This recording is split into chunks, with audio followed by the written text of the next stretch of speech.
So ನೋಡಿ, mushroom sambar ಹಾಗೆ mushroom pepper fry ಮಾಡಿದ್ವಿ. ಸೊ ಮೊದಲನೇದಾಗಿ ಒಂದು ಪ್ಯಾನ್ಗೆ 2 ಟೇಬಲ್ ಸ್ಪೂನ್ ತುಪ್ಪ, 1 ಟೇಬಲ್ ಸ್ಪೂನ್ ಕುಕ್ಕಿಂಗ್ ಆಯಿಲ್ ಹಾಕ್ಕೊಂಡು ಇಟ್ಕೊಂಡಿದ್ದೀನಿ. ಸೊ ಅದು ಸ್ವಲ್ಪ ಬಿಸಿ ಆಗಬೇಕು.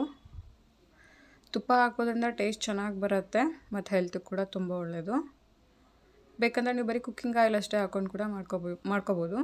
ಈಗ 1 ಗಡ್ಡೆ ಬೆಳ್ಳುಳ್ಳಿನ ಸಣ್ಣದಾಗಿ ಹೆಚ್ಚಿಬಿಟ್ಟು ಹಾಕ್ಕೊಂಡಿದ್ದೀನಿ. 1 ಇಂಚಷ್ಟು ಹಸಿ ಶುಂಠಿನ ಸಣ್ಣದಾಗಿ ಕಟ್ ಮಾಡಿ ಹಾಕ್ಕೊಂಡಿರೋದು.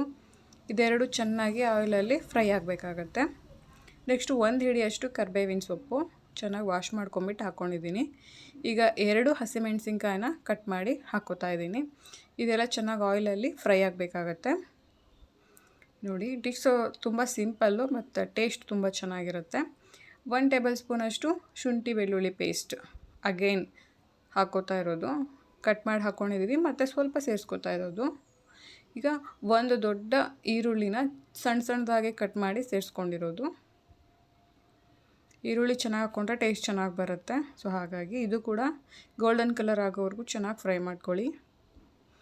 ನೆಕ್ಸ್ಟು ಸ್ವಲ್ಪ ಅರಿಶಿನ ಮತ್ತು ಮಿಕ್ಸ್ ಮಾಡಿಕೊಂಡು ಅದೆಲ್ಲ ಚೆನ್ನಾಗಿ ಆಯಿಲಲ್ಲಿ ಫ್ರೈ ಮಾಡ್ಕೊಳ್ಳಿ.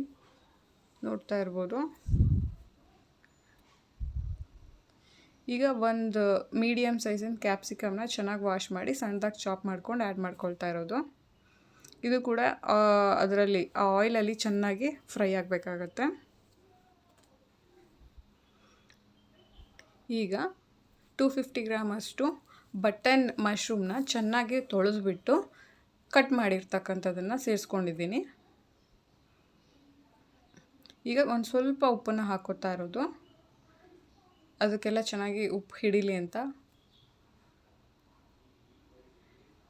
ನೋಡಿ, ತುಂಬ ಸಿಂಪಲ್ಲಾಗಿ ತುಂಬ ಚೆನ್ನಾಗಿ ಟೇಸ್ಟಿಯಾಗಿ ಹೆಲ್ದಿಯಾಗಿ ಕೂಡ ಇತ್ತು ಈ ರೆಸಿಪಿ. ನೀವು ಕೂಡ ಮಿಸ್ ಮಾಡದೆ ಟ್ರೈ ಮಾಡಿ. ಈಗ ಪೆಪ್ಪರ್ ಪೌಡ್ರನ್ನ ಸೇರಿಸ್ಕೋತಾ ಇರೋದು, ಆಮೇಲೆ ಜೀರಿಗೆ ಪೌಡರ್ ಎರಡನ್ನೂ 1 ಸ್ಪೂನಷ್ಟು ಸೇರಿಸ್ಕೋತಾ ಇದ್ದೀವಿ. ಪೆಪ್ಪರ್ ಪೌಡರ್ ಹಾಗೆ ಜೀರಾ ಪೌಡರ್ ಹಾಕ್ಕೊಂಡು ಚೆನ್ನಾಗಿ ಮಿಕ್ಸ್ ಮಾಡ್ಕೋಬೇಕಾಗತ್ತೆ ಫ್ರೆಂಡ್ಸ್. ಇದನ್ನು ಎಷ್ಟು ಕಲರ್ಫುಲ್ಲಾಗಿ ಕಾಣಿಸ್ತಿದೆ ಅಲ್ವಾ? ಟೇಸ್ಟ್ ಕೂಡ ಅಷ್ಟೇ ಚೆನ್ನಾಗಿತ್ತು. ಮಿಸ್ ಮಾಡದೆ ಟ್ರೈ ಮಾಡಿ. ಸಿಂಪಲಾಗಿ ಆಗೋಗುತ್ತೆ. ಯಾರಾದರೂ ವೆಜಿಟೇರಿಯನ್ಸ್ ಇರ್ತಾರಲ್ವ, ಸೊ ನಾನ್ ವೆಜ್ ಟ್ರೈ ಮಾಡಲ್ವಲ್ಲ, ಅವ್ರಿಗೆ ಇದು ನಾನ್ ವೆಜ್ ಥರನೇ ಒಂದು ಟೇಸ್ಟ್ ಕೊಡುತ್ತೆ.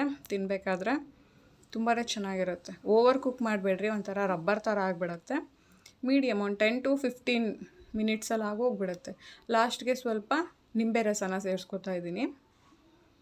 ಅದೆಲ್ಲ ಲೈಕ್ ನೀರು ಕಾಣಿಸ್ತಿದೆಯಲ್ಲ, ಅದೆಲ್ಲ ಹೋಗಬೇಕು, ಅದು ಫುಲ್ಲು ಡ್ರೈ ಆಗಬೇಕು, ಆಗ ಅದು ಕುಕ್ಕಿಂಗ್ ಆಗಿದೆ ಅಂತ.